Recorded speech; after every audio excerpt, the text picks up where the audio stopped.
Le troisième invité nous a également rejoint sur ce plateau, Monsieur Henri Kalimassi, cadre de la FDCA également. Bienvenue. Merci Madame Salambo. Alors, toutes les bases de la FDCA, de toutes les provinces, ne décolèrent pas, elles ne cachent plus leur frustration. Près d'un mois après l'investiture du gouvernement souminois, les militants de ce regroupement estiment que leur regroupement n'a pas été récompensé comme il se doit. Alors, est-ce qu'on peut avoir les détails de tous ces mémos qui ont été présentés au niveau des provinces? Oui, madame. Qu'est-ce que les fédérations réclament exactement? Bon, vous savez, les fédérations sont des structures qui représentent les partis au niveau des provinces. Et toutes ces fédérations n'ont qu'un seul répondant, qui est l'autorité morale, à la personne du professeur Modeste Bahati Lukwebo. Vous savez, la force du parti, c'est au niveau des provinces. Et lorsque toutes ces provinces fonctionnent pour les comptes du parti, et sur base des recommandations du parti autour, par exemple, de la politique aujourd'hui, qui est la politique de l'Union sacrée, c'est-à-dire toutes ces fédérations ont travaillé pour accompagner à la fois les partis et également les présidents de la République. Et comme dans toute maison, les enfants ne se réfèrent qu'à leur papa avant d'aller vers celui qu'ils peuvent considérer comme l'autorité morale de la République ou de l'Union sacrée. Ils ont voulu présenter leur desiderata auprès de l'autorité morale, qui n'est autre que le professeur Bahati Lukwebo, en fait que celui-ci puisse présenter leur plaidoyer auprès du président de la République. Étant donné que lorsqu'on partage les pouvoirs, dont notamment les postes ministériels, les quotas souvent reviennent aux différentes provinces. Il peut se faire qu'un ministre sort du gouvernement, mais qu'il soit de la province du Maniema, qu'il soit de la province du Sud Kivu. Là, c'est toute la fédération qui se retrouve derrière le ministre qui a été élevé. Mais maintenant, qu'est-ce que l'AFDC a connu pendant que toutes ces fédérations, par rapport au travail abattu pour les comptes du parti et pour les comptes du président de la République, ils s'attendaient à avoir 4 ministères, dont notamment un ministère régalien et peut-être une vice-primature, ainsi qu'un ministère d'État. Mais curieusement, au lieu que les partis puissent se retrouver avec 4 ministères, les partis se retrouvaient avec 2 ministères. Mais ce qui cloche, c'est quoi? Parmi les 2 ministères, dont notamment le ministère du Travail, qui a toujours été pour les comptes de l'AFDC, on doit soutirer la partie prévoyance sociale pour envoyer ça au ministère de la Santé. Alors les langues se posent des questions. Est-ce qu'il y a-t-il un problème entre le Premier ministre et l'AFDC? Est-ce qu'il y a-t-il un problème entre l'entourage du président de la République contre l'autorité morale de l'AFDC? Pourquoi sortir, malgré les 2 ministères qui devraient être à l'AFDC, qu'on n'a pas donné, pourquoi encore soustraire l'action sociale au ministère du Travail? Alors tout ça, ça poussait toutes ces fédérations à présenter leurs doléances auprès de l'autorité morale, afin que celui-ci puisse faire un plaidoyer auprès du président de la République. Et je crois que toutes ces doléances sont arrivées auprès de l'autorité morale, qui n'est pas d'ailleurs celle qui a un président du parti, parce que l'autorité morale, comme vous le savez, c'est à la fois député national et sénateur. Il y a un président du parti, à la personne de Mama Roum. Il y a le secrétaire général, il y a les secrétaires nationaux. Il va soumettre toutes ces doléances des fédérations auprès du directoire national. ce sont des résolutions qui sortiront du directeur national que lui, en tant qu'autorité morale, pourra présenter auprès du président de la République. Mais, pour les fédérations, ils sont en train d'exiger qu'il y ait un congrès. Oui, mais avant d'aller en congrès, il faudra que le directeur national puisse statuer sur toutes ces désidérata, en fait que les résolutions qui sortiront du directeur national, si ces résolutions conduiraient au congrès, je crois qu'il y aura une décision pour le congrès, et le congrès maintenant pourra statuer sur toutes ces questions, non seulement les questions liées au poste, mais aussi les questions liées au... de ce congrès tant réclamé par les fédérations? Bon, on ne met pas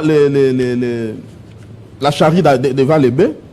Attendons voir ce que les congrès pourra décider sur base de tous ces désirata. Mais au moins, à ce que je sache, en écoutant tous les mémos, les mémorandums présentés, d'abord, les fédérations exigent du président ou de l'autorité morale du parti qu'il y ait un congrès. Quitte au directoire national de voir quelles sont les questions par rapport aux desiderata présentés qui seront traités dans les congrès. Et vous savez, dans un congrès, il y a des différentes commissions qui se créent. C'est à l'issue de ces commissions-là que sortiront les résolutions que le directeur national pourra présenter auprès de l'autorité morale qui n'est autre que Bahati Lukwebo. Et alors aujourd'hui, on peut dire que les militants ou la base de la FDCA est découragée par rapport à cette injustice? Certainement, je venais de le dire tantôt, que tous ces gens, par rapport à la politique de l'autorité morale, vous savez, nous tous, nous sommes ses poulains. Nous ne suivons que sa politique. Lorsque lui prend un engagement dans l'union sacrée, nous tous ne pouvons qu'être derrière lui. Et nous tous, nous avons mouillé les maillons pour accompagner le président de la République. Et lorsqu'il y a le pouvoir, tout le monde s'attend aux dividendes. Et ce sont de ces dividendes-là que la base de l'AFDC est en train de réclamer aujourd'hui auprès du président Bahati Lukwebo, qui, lui, parce qu'on ne peut pas aller à nos dispersés, il y a quand même un regrets. Vous avez des regrets, beaucoup de regrets au sein de la FDCA? Mais lorsque... Les regrets, bon, quand les gens parlent des regrets, c'est plus fort. Parce que le droit reste un droit. Lorsque le chef de l'État nomme un informateur pour dégager la majorité, cet informateur dégage la majorité tout en sachant que l'AFDC a eu 40 députés nationaux. Il a eu 13 sénateurs, il a eu 77 députés provinciaux. Sans compter plus ou moins 113 conseillers. Vous comprenez? Ce qui constitue une force, pas les moindres. Aujourd'hui, l'AFDC garde toujours sa position de deuxième force. Et s'il faut prendre l'ensemble de tous ces élus, la deuxième force au sein de l'Union sacrée. Le chef de l'État, après avoir nommé l'informateur, il va transformer cet informateur au formateur. Le formateur sort le principe. Le principe, c'est 10 députés pour un ministère. Alors, là, ce n'est pas les regrets. L'AFDC est en train de réclamer ses droits. Lorsque vous-même vous dites 10 députés pour un ministère, donc l'AFDC ne pouvait s'attendre aux 4 ministères, qui n'est qu'un droit. Ce n'est pas un regret. Il n'y a pas à regretter. Nous sommes en train de réclamer un droit par rapport à ce qui a été dégagé par les formateurs du gouvernement. Le regret par rapport aux efforts que vous avez fournis? Il n'y a pas de regret, madame. Vous savez, le professeur Bahati Lukwebo, c'est un animal politique. Et en politique, lorsque j'avais lu les livres du professeur Mabi Mulumba, les dessous de la carte, en politique, il y a tout. Et aujourd'hui, Bahati est victime de ces dictateurs politiques parce que, comme vous le savez, tout le monde s'est dit que ça, c'est le deuxième mandat du président de la République. Et il est fait mandat. Il faudra que les chefs puissent se préparer un dauphin. Et dans l'union sacrée, il y a ceux qui se disent qui pourront être les dauphins, que ce soit dans l'IDPS, que ce soit dans l'union sacrée, qui se considèrent comme un dauphin. Tout en sachant que leur carrière politique est déjà entachée de beaucoup de choses et que la carte de Bahati Lukwebo est nette. Ils sont en train de faire tout pour l'écraser, pour les neutraliser politiquement. Alors que lui-même, Bahati ne s'est jamais prononcé. Ça a été le cas même en 2018. Il y a les gens, en 2016, quand il fut ministre au plan, il y a les gens qui sont allés l'accuser chez Joseph Kabila pour dire qu'il voulait être le dauphin de Kabila. Alors qu'il n'a jamais même songé.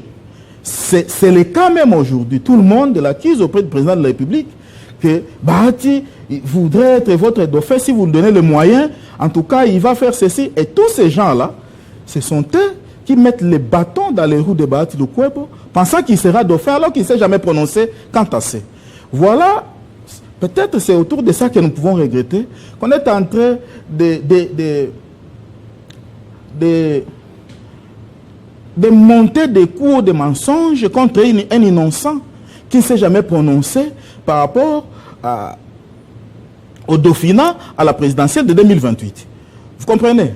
Donc, nous, ce que nous réclamons, c'est les droits.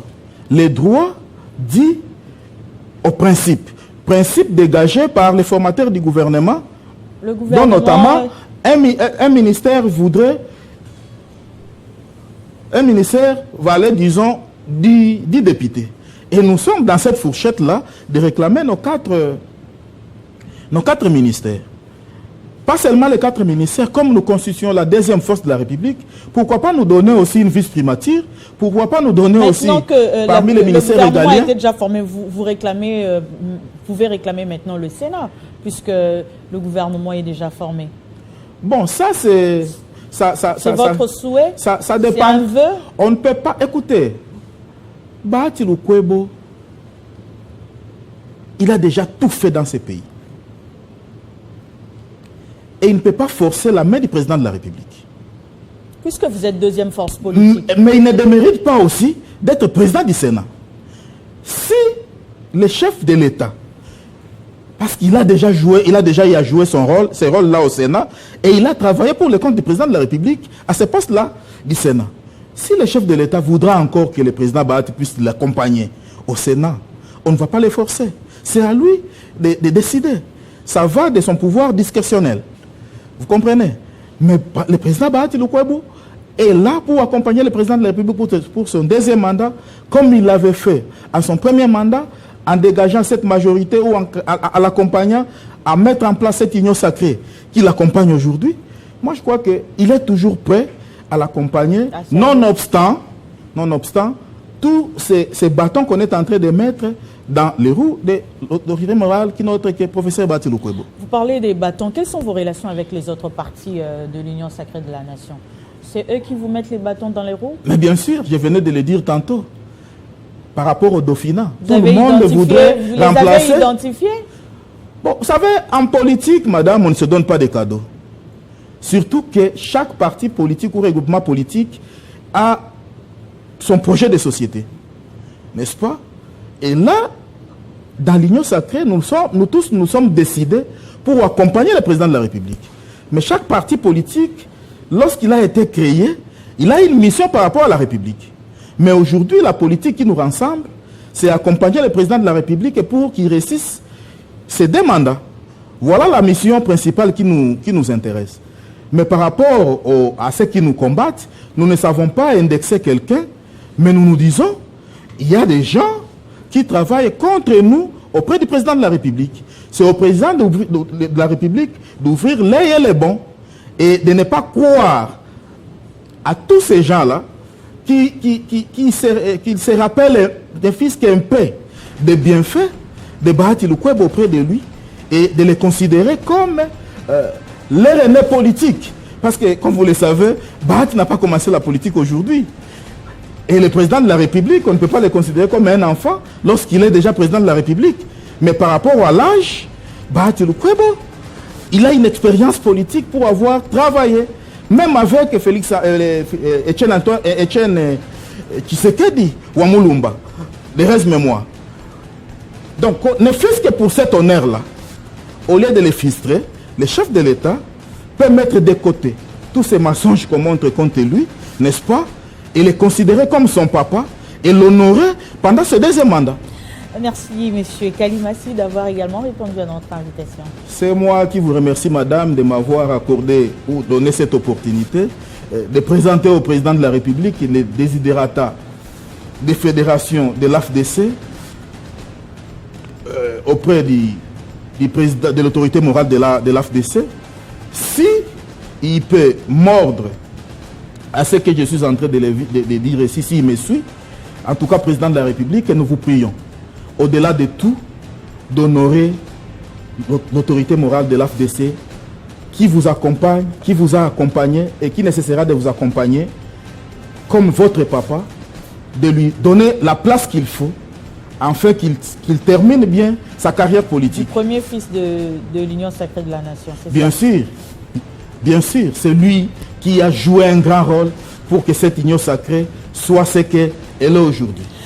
Merci, merci à vous de nous avoir suivis également. Ne nous quittez pas, tout à l'heure, ça sera la grande édition du journal avec Christopher Ochokoum.